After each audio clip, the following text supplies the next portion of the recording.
Let's just talk about what makes an individual page rankable on a website. I know that's a very basic question, but let's just go there. Yeah. So an individual page, really simply title and topic. So whatever the kind of thing it's about. So that's the keywords it's going to rank for. So obviously if you're going like towing in Foster City, California, and that's the page, the domain name can help you get a couple keywords in there if you want. But if it's called, towingfostercity.com. But and then the other factor is backlinking, right? Which is backlinking is the easiest way to think of backlinking is think of it like votes on the internet. So when other websites validate your page by linking to you or giving you a shout out online, Google looks at that and says, okay, this page is popular on the internet. It does get other notoriety. Other people are validating it, and that kind of builds a trust score that gets it higher up the ranking. So let's answer this question, because I know I've heard this question 20 times in the past few years. Is it better to build one website and rank individual pages in subcities, or to build individual microsites in those subcities? Let's take a Dallas Fort Worth. I'm an individual microsites. The more sites, the better. And there's so many reasons I could list on this, right? Because if you build one website with a few things, right? Google loves, the easiest thing to think about Google is they love, the more niche you go, the better they love you for that word you're trying to go for. Why do you think that is? Is it because they love local? No, you actually want to know the real, am I allowed to swear on here, by the way? Oh, let's go. Yes, of course. Okay. I was gonna say the real reason is actually pretty fucked up, but the reason why Google likes you to niche super in is because that's not a threat to their business. They don't like ranking Yelp across every keyword, because Yelp one day could come out with a better search engine and overpower Google because they're stealing all their traffic. They would rather Joe Smo run a little $200 rinky-dink tow truck business than you try to be, Yelp.com or Angie'sList.com or something that's an actual competitive threat to Google. So they like you. They would rather like a super, super niche, small little thing show up number one than some big site that could be like a competitive, that could actually take some market share out of them. And I think when you look at it from a high level, right? What incentive does Google have? How do they make money? Talk about that a little bit. And I have my opinion on it, but like let's talk about and help people understand, like, how does Google actually make money? And therefore, how does that affect like SEO and what we should be thinking about with SEO? Does that make sense? Yeah. I mean, I think we all know that Google makes money by selling the ads at the top of search. Isn't that their number one revenue stream? Yeah, by a country mile. Like, okay. I don't think, in fact, I think YouTube is second place at like 10% or 11%. And YouTube's a fucking powerhouse, which shows you how much money they make for ads. Right, exactly. So the vast majority is just search ads. It still is kind of what makes most of their money. And then I think it goes from there. Like, I think it goes YouTube. And the funny part is doesn't even rank. Like, most of what Google does not make money at all. That's just designed as lock-in. Like, Gmail is designed just so, God forbid, if Yahoo search got good today or Bing search gets good today, that you are going to stick to Google because, damn it, my email, my photos, my other stuff's with Google. So I might as well stay with Google. It's just to make it sticky. That's all. Exactly. That's it. So they make money from ads. So the way that I understand this, and correct me if I'm wrong, but because they make money from ads, it's like, we got to be thinking about, all right, they want to put the most relevant results at the top, because as a consumer, if I'm looking to get my tree trimmed and I type in tree trimming in wherever the hell, Las Vegas, Nevada, and some weird little website about breast implants pops up, all of a sudden I'm going to go, what is this? Like, if you've ever gone to Bing, guys, and you've typed something in, and like, when you go to Google and you just type in literally the letter F and it pulls up Facebook, it like knows you want to go to Facebook because the algorithm's so good. Right. That's the game, is they don't want it you to have a bad experience to where you're like, shit, screw this, I'm going to go to Bing or something else, because now that's ad dollars, that's revenue that they're losing. And so we got to be thinking, what would incentivize Google to want to put me at the top? And it's by answering the questions that customers have, right? At least that's how I look at it from a high level. Yeah, you're 100% right. For Google to stay number one, they have to provide good free search results. If they stop doing that, then eventually a competitor will come in and people will migrate, right? So I think it's really simple.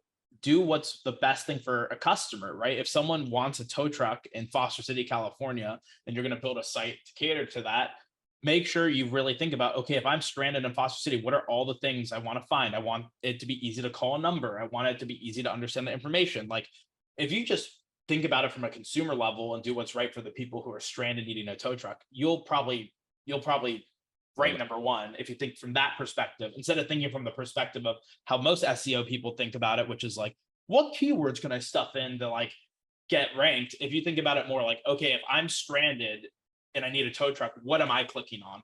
Yep. And what would I need to see to call the number? That's the easiest way to be successful in this business. I love that. And that's just kind of that's kind of the thing you guys need to have in the back of your mind as you're doing all this, as you're writing your page titles. Like, think about it from a customer perspective and how Google wants to serve the customer. And if you do that, then you'll use your intuition and you're not just going to be a robot and do all this shit. So, okay, let's keep moving along. We got a bunch of questions here. Jason Adam said, how do you retain clients long-term? What is your process to maintain the SEO with so many clients? Yeah. So for me, the secret to retaining clients long-term is to price way more in their favor. So like I've realized that when I try to gouge on pricing, like if I know, like even if the fair market value is, let's say, like $1,500 a month, I've tend to realize if I charge like $750 instead of 1,500, or I charge like a weekly, $200 a week, I just tend to notice that they will tend to stay longer, because even if there's a bad month, because there's no such thing as like you're going to consistently nail it on your site. There's going to be periods where the leads are higher, periods where the leads are lower. The business owner is going to be burnt out. They're going to kind of waste leads because they want to go on vacation for a week. So I just find if I price it really in the business owner's favor, they tend to just let the payment run, and they're almost afraid to call me to try to like renegotiate, because they know that I will probably price it higher if they bother me, not lower. You and I had this conversation on another live stream we did a couple months ago, but guys, I think that like when you first get into business, you have this huge ego and you're like, I'm going to get every penny. I remember when I was doing door-to-door sales, I was like always trying to pound my chest, and I got that deal and I charged full price. But what you realize is when you stay in business and you plan on being in business, especially in the same industry, that you always want to leave a little bit of meat on the bone, right? Because there's always more business. But if you're always the guy that's like always getting the best deal and getting the premium price and all this different stuff, and I'm not saying not to charge high prices, I'm saying that you leave a little bit of meat on the bone, because it's so much easier to go and take one client and grow it into 5 websites than to go get 5 separate clients. And I know you and I have this exact same mentality, but I think it's true. And as you start to mature in business, I think that you start to realize that this is actually how you grow. Yeah. And I'll actually add on to that too, which is, if you don't, you can also over deliver. So like one example is, if they're paying you $1,500 a month, and let's say the deal was you're going to build 3 websites for them, you come back to them with 4 or 5 websites you built. Hey, I did an extra bonus one for you. Or you're like really getting communication with them, and you're like always letting them know things you're doing, and you're surprising them. And like, you can also win people over on really good customer service. So if you don't want to lower your price, exceed them on the deliverable, right? Do something that they didn't pay for. Go a little bit extra. And I think this is also one last thing to add, and we'll keep moving, is don't be a dick. Like it's funny how simple that is, but like when you're just a human being and you listen, when people call you, yeah, we know a lot of times these are bullshit excuses, but like literally just don't be a dick, and you'd be surprised how far that goes. Yeah. And just like, I think a lot of times what people do is because we're so emotionally invested in this, especially when you're brand new and you're not, you're putting a lot of energy and time after your day job, and, you have kids and a bunch of annoying things going on, is you get really emotional. So like when a business owner is like, doesn't want to pay you, or they're trying to reduce the rate or trying to cancel, you immediately go to anger. Like, what the heck? I sent you all these calls. Instead, it's like, if you come in from a place of like, okay, we'll view it from their perspective. They had a bad week. They probably have the same thing. Their spouse is complaining and annoying them. They have kids who are annoying them. Like, if you can come in with a place of perspective and empathy, and you're like nice, and you kind of walk them through and like try to figure it out, usually it ends pretty well. Like, I rarely have conversations that are like I have sometimes in my team too, with like Eric or some of the people who work for me, Brooke, they'll go, oh, this thing's like, this person's freaking out, and like they'll get all so nervous about it. I'm like, it's fine, like just get them on the phone with me, it's not a big deal. Yeah. And it's a calm conversation. Like it's just like a little misunderstanding. That's all it is, guys. And these are things that you learn as you're in business. But anyway, great question, Jason. Okay. Jared Bell, when you're doing due diligence for a new client, what competitor metrics do you zero in on first to make the biggest impact? Example, content, index pages, backlinks, citations, something else. So on your due diligence, what's the number one most important thing that you're looking at your competitors? Is it their age of domain? Is it their backlinks? What are you looking at? Pretty much just their backlinking, and specifically I'm looking at the combination of like backlinking, and on Ahrefs, I think they renamed it to like UR. It's like the page quality score of the backlinks, but that's all I'm looking for, and just on the page side, not on the domain, the DR side. Just because to me, everything else really, like, is there really anyone's content that's so hard to beat? Like, if I really wanted to, we couldn't figure out how to get 3,000 words of content on there. Like everything else to me is easy to beat, except if they have an insane backlink thing. If they have like 6,000 backlinks that are strong, I don't know, like, and they're all good, and they have like backlinks from like Forbes and like towing.com or something. Okay, I'm probably not going to beat that. So that's kind of the only thing I feel is hard to beat them at. Everything else, I feel, backlinking, site title, page speed, like all those things are easy. And 99% of these local business owners, they don't even know what that is anyway, and they didn't do anything, and it's just pulling in the first line of their website. They're not even doing it. So I don't disagree whatsoever. Okay, so Tracy said, "What is your process for choosing a niche and city?" Now, that question could take us 30 minutes to answer. So I'm going to just step in, and then Shiv, you can add. But I know Shiv's process because we've known each other for a long time. I know the way that he teaches this stuff. Everything is almost identical. The only difference between me and Shiv is that I look at the CPC because we run ads to start this, and he doesn't look at the CPC, but it's pretty much a very similar process in that we're looking for what we would deem as layups, right? Companies that don't have strong backlinks, companies that have brand new websites, companies that aren't ranked in the maps and in the organic.